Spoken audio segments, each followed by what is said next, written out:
Our global customers are demanding these ambitious greenhouse gas reductions. Otherwise, our living standards will be put under threat. And we're really proud to be part of this. And our role is to take the pressure off Kiwi farmers to give them equitable access to affordable and effective tools and technology to cut their methane and nitrous oxide emissions, while maintaining their efficiency, productivity and profitability. The reality is, half of all of New Zealand's emissions profile comes from agriculture. So while we're in a really good place, we need to maintain our position in the market as the leader in producing the lowest emissions profile foods.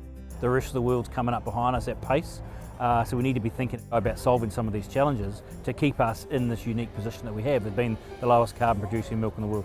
We have a challenge here.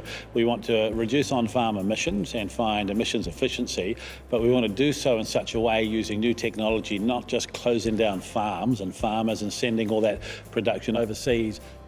We absolutely are committed to making our obligations to reduce emissions to net zero as a country by 2050. That's where the role of technologies comes in. AgriZeroNZ is focused on what we believe are the right areas, which is around accelerating research and development and exploring and pushing commercialisations of products that we can get into the hands of farmers, which is really important. For our farmers, I think they really need to know that they're not alone on this journey. We're going to be finding a pathway to success. AgriZero's got the capabilities and skills to find solutions and put them in our farmers' hands. The messaging from our consumers and our customers around the world is clear. We've got to deliver a range of sustainable outcomes. It's absolutely critical to us, and it's consistent with our purpose, which is to pioneer the future of dairy for good. I'm really hoping that we can make available through AgriZero really practical solutions and a playbook that they can actually use to implement innovation in this space going forward.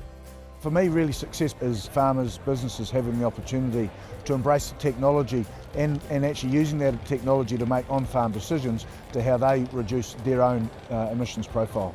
What I want to see from AgriZero is putting practical solutions in farmers' hands. Almost all farmers out there know there's a problem to solve, they just don't know how they're going to solve it yet. So we need to make it really meaningful for what they can do on-farm to reduce greenhouse gas emissions. AgriZero is a really important part of bringing the whole industry together. The voice of the market speaking a lot louder than land use types, and bringing a value chain approach where we link up markets with suppliers inside the farm gate and suppliers like us all the way back through to banks and the government in one value chain really starts to talk about the difference that we can make. The larger we make this, the greater the likelihood we find those solutions that New Zealand and the world's agricultural farmers need much sooner.